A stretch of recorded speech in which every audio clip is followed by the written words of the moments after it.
Sejam bem-vindos ao Entre Nós, onde iremos falar sobre a ansiedade com o Dr. Vitor D'Angelis. Olá, tudo bem? Eu sou o Dr. Vitor D'Angelis, trabalho com psiquiatria e psicoterapia aqui na região de Pirapora.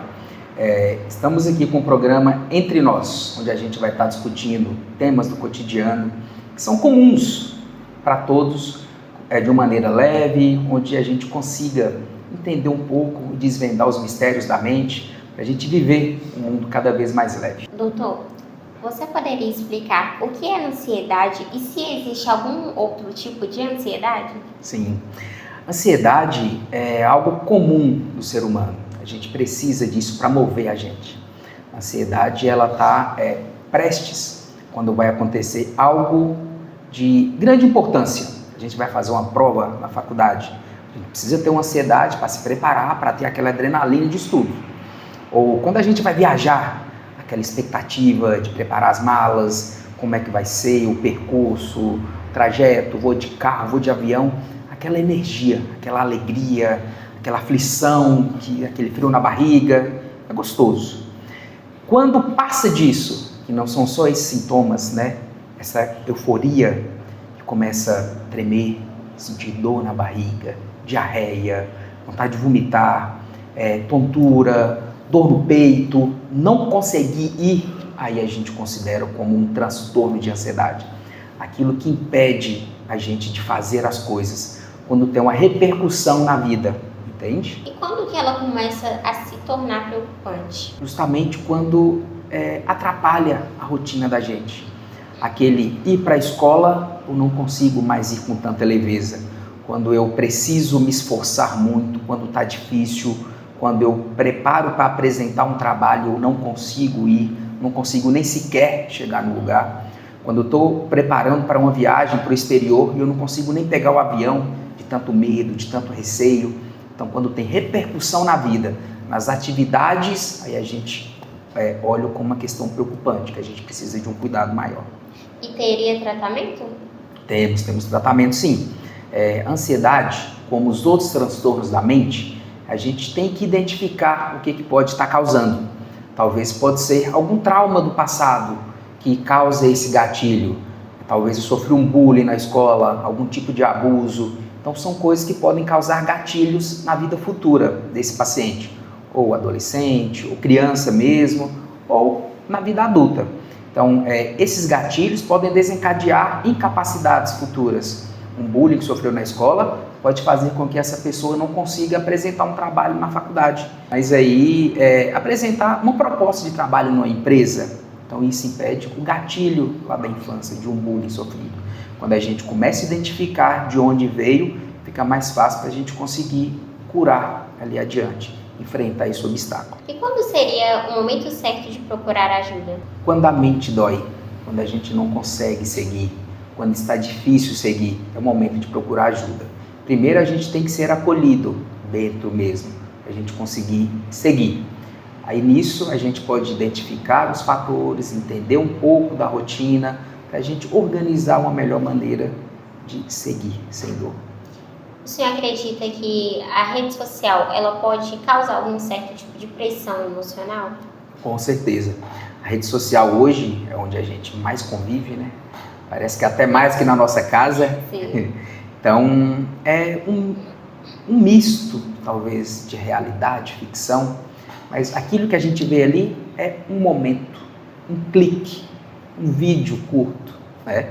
Então, tem uma pessoa que posta 5 vídeos no dia de poucos segundos e a gente acha que aquilo é a vida da pessoa. Na verdade, não. Quando a gente começa a olhar isso, cria ilusão de uma vida que não é perfeita, tão legal. Né? Essa vida perfeita, ela não existe.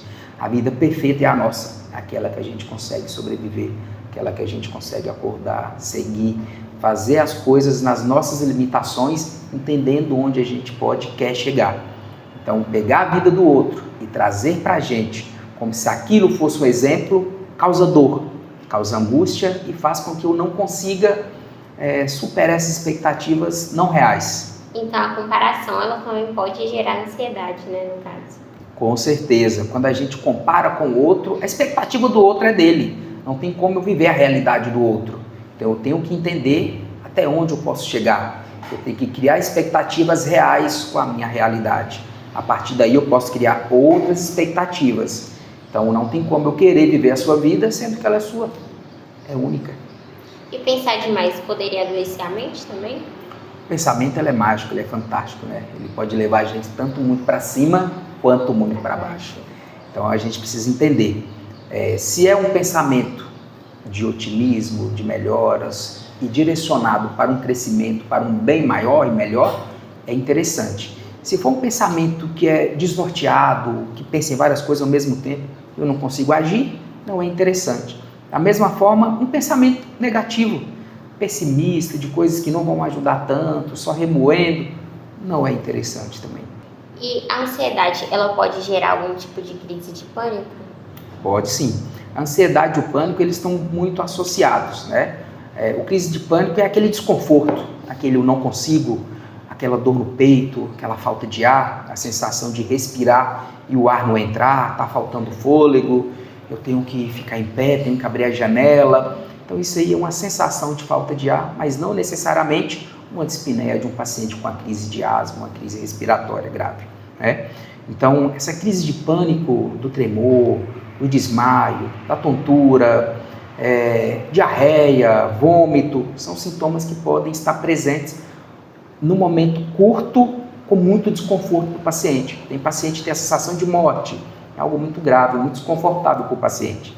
Mas pode ficar tranquilo que isso não vai te matar, se for a crise de ansiedade, tá bom? A gente não pode descartar as outras doenças que podem causar os mesmos sintomas.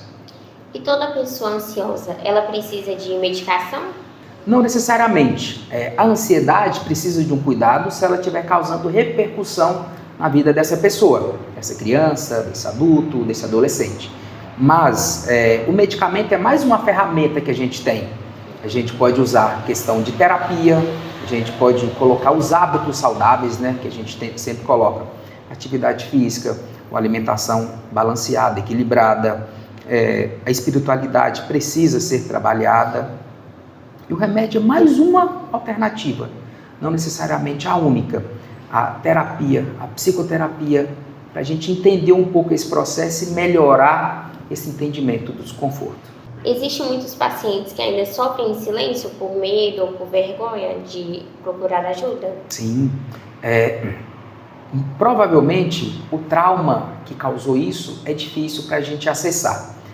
Eu falo acessar em relação à terapia, para a gente entender o motivo que desencadeou. E para a pessoa é algo tão limitante que fica em silêncio. Ele acha que é vergonhoso procurar ajuda, é vergonhoso ir no psiquiatra, é vergonhoso fazer um acompanhamento com o psicólogo. Então, prefere se recolher, viver naquele mundo de dor, de angústia, mas não precisa. A gente consegue ajudar, a gente está para ajudar vocês a sair desse buraco. Parece que não tem saída, mas a gente está para ajudar. A falta de ar, a dor no peito, poderia ser ansiedade? Sim, é comum sentir esses sintomas físicos, uma crise de pânico junto da ansiedade. Pode ser o início de um transtorno ansioso ou pode estar tudo junto, que é muito comum. Essa dor no peito, a palpitação, que é a sensação de coração batendo acelerado, até mesmo coração acelerado, são sintomas comuns da ansiedade que podem acontecer nos momentos mais agudos, causando desconforto muito grande para o paciente. Qual mensagem o senhor deixaria para essas pessoas que estão tentando ser forte o tempo todo? A mensagem principal é: se cuide, se ama, se ame, se reconheça. Dessa forma você será acolhido, principalmente por você. Nós, da psiquiatria, da psicoterapia, a gente está para ajudar. A gente é mais uma ferramenta, com medicamentos ou não. Mas o mais importante é entender que você está precisando de ajuda, dá um passo, assim, vai na sua família, pede ajuda e a gente está para ajudar. O reconhecimento de uma dor, de uma angústia, é o primeiro passo para a libertação. Doutor Vitor, muito obrigada por essa conversa tão importante, um tema bastante sensível para algumas pessoas, né? E muito obrigada a você que esteve nos assistindo no nosso Entre Nós.